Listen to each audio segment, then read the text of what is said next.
It's an uphill climb, to say the least, for the Tories in the next general election, and that climb got even steeper today, with the latest polls predicting a whopping 400-seat majority for the Labour Party. And the news about William Bragg doesn't exactly help their prospects, does it? All Starmer has to do now is stand still and watch the green benches turning red. Joining me in the studio now is editor of Spiked Online, Tom Slater, and political analyst Mike Indian. Evening to both of you. Thanks very much for joining us. And we probably would have talked a lot more about how Rishi Sunak's chances are literally disappearing faster than you can say, wipe out at the next election. And then we get this story about Mr. Bragg. And you just kind of, it's one of those, I just was saying to the panel earlier, it's like when you're a Fleet Street journalist, you sort of sit around waiting all day for a splash, and suddenly you get one, and you just go, well, that's it, straight on page one. Times have got it, brilliant story. What I find fascinating is that the default position was, well, it must be China or Russia. And it turns out it was just some bloke on, on Grindr who was maybe trying to make a bit of money. I don't know. Well, for a while, politicians have been blaming Russia for, elections that don't go their way. Trump gets elected, it was Russia. Brexit happens, it was Russia. Yeah. Now they're going to start doing it for their own sexual indiscretions. Yes. It's never-ending, really. Right. But when it rains, it pours, doesn't it, for scandals? The Tory party. I mean, I can't think of a week that's gone by where there hasn't been another, potential by-election being... Not another one. I mean, it's like, stop already, I mean, I'm quite glad Lee Anderson didn't want to have a by-election because, we just can't keep having them. There's got to be a general election soon, isn't there? No, it feels like we're going to have a general election via by-election. Yes. Almost. We'll just do one by one. Just one at a time until we get to 600. Yeah. I mean, it is incredible, isn't it? I mean, I go away for a week and not that much has happened, but Sunak somehow managed to become even less popular in the 7 days that I was away, right? It's an incredible feat. But is anyone really surprised? I get that when he first came in, the pitch was, I'm going to steady the ship. Yes. It can't get any worse than Right. this. It can't get any worse than this trust, and he proved everyone wrong. But I think the problem was, the job of trying to rebuild the Tory party's credibility was never just about looking sensible and looking like you know your way around a spreadsheet. You had to be able to inspire people, you had to be able to come up with a message. And sending the kind of perpetual office junior that is Rishi Sunak out to do that was never going to be a good idea, but here we are. Well, that's the trouble. He just doesn't inspire any kind of great faith or belief or anything. He looks like a guy who's been told what to say, even if that's unfair. I don't know what you would say to that. He feels like a management consultant who's been brought in for a firm that's sort of two-thirds of the water, the light. And you're firing a lot of people. Whatever you do, don't mention, that thing over there. I mean, don't say that. Turning the oil tanker that was the Conservative Party's reputation around in the rate of the trust debacle was always going to be a tricky task. And I give the Prime Minister credit for setting targets, but if you set targets, stopping the boats, getting waiting times down, reducing inflation, to be fair, he has hit that one. You should probably hit them. Right. And for someone who's as technocratically minded as he's 1 out of 5, isn't he, though? Exactly, yeah. He's technocratically minded, but unfortunately, he's not the man they need at the moment. And they're looking increasingly to people like Penny Mordaunt. This is all spurious because this poll that you quoted earlier, this sweep that's going to occur, is going to take basically all the leadership contenders bar Kemi Badenoch off the board because her seat is so ridiculously blue, it can never go Labour in a million years. Yeah, we might play that back to you in September. Well, there we go.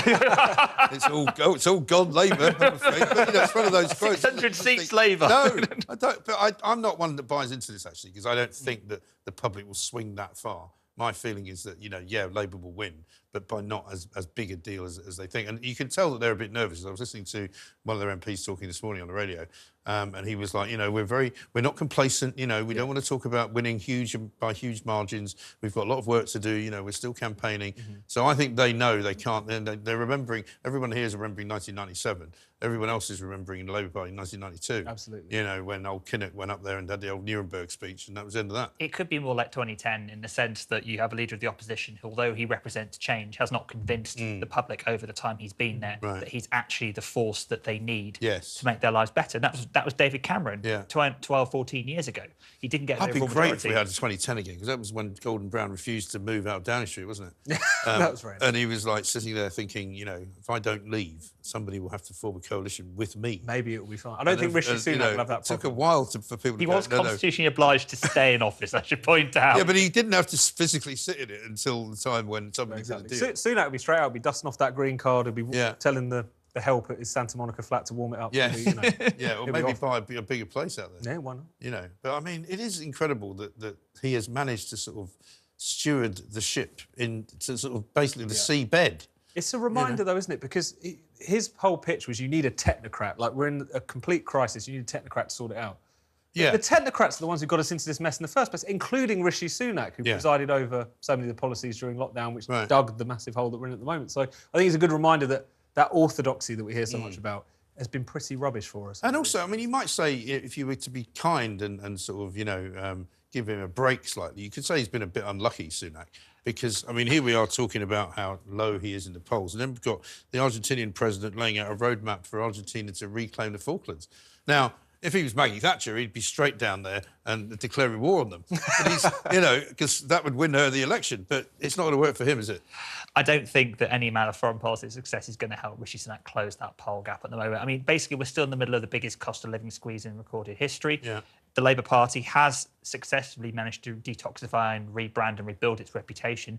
Starmer was polled 17 out of 17 ahead on all variety of characteristics, Sunak, and that wasn't just representing change, it wasn't just identifying with voters, it was also things like management of the economy, security. These are traditional Tory shibboleths that have now gone entirely Labour-like. This is how bad the Tory party's reputation is. Yeah. How long is it going to be before we accept that this election could be a near-level extinction event, a meteorite hurtling towards the Conservative Party? I think the Conservative Party is, as it is now, kind of finished. I don't really see it coming back from this. I still don't think it will be as bad of a wipeout. But even then, the Conservative Party doesn't know what it is anymore, does it? But it doesn't at all, and that's been borne out by the merry-go-round of leadership elections we've had in recent years. But I think it's also the fact that it's easy to forget how volatile things are in general. I mean, we were talking about the Labour Party being out of power for at least another 10 years, not that long ago. Things are incredibly volatile now. That's not to make excuses for the Tory party or not to say that they haven't screwed up in such a profound fashion, but it is incredible that, particularly because the historic bases of both parties have kind of frayed, they've kind of gone away, they've kind of moved around. Everyone's a floating voter now. Everyone's up for grabs. And a politician's fortunes can shoot up and descend almost just as quickly. So a lot could change. But as you say, not in its current form, certainly the Tory party is definitely... And that moved and movable kind of feast does change from week to week in a way, doesn't it? I mean, one week Reformer, the new coming party, and next week, they've lost a load of candidates, and so now they don't look so great. Reformer polling second place in a lot of seats, not just Tory seats, but Labour seats are in the red wall as well. So they could act like an anchor drag, keeping many of those Labour seats still in place. So Starmer, even if Starmer does end up with some form of majority, which would be impressive given he has to gain 125 seats just to get a majority of one. Right.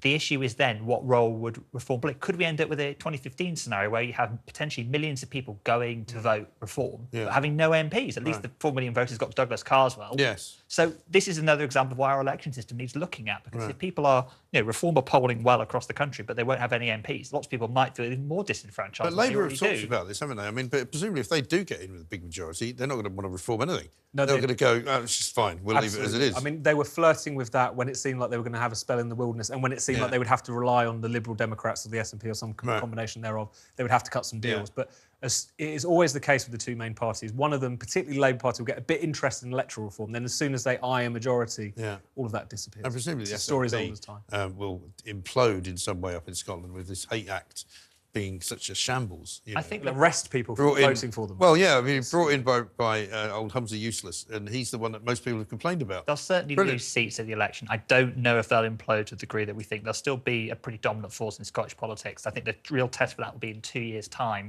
if Anna Sarwar can actually become the first Labour First Minister in over 15 years. Right. And as long as I think they'll always have a grip in Scotland because of the system up there. Absolutely, but what they might not have any longer is the number of MPs. Hopefully their record in government will begin to be scrutinised a lot more closely than it has been, because they have had that decade and a half, nearly 17 years by the next election, where they have been in power.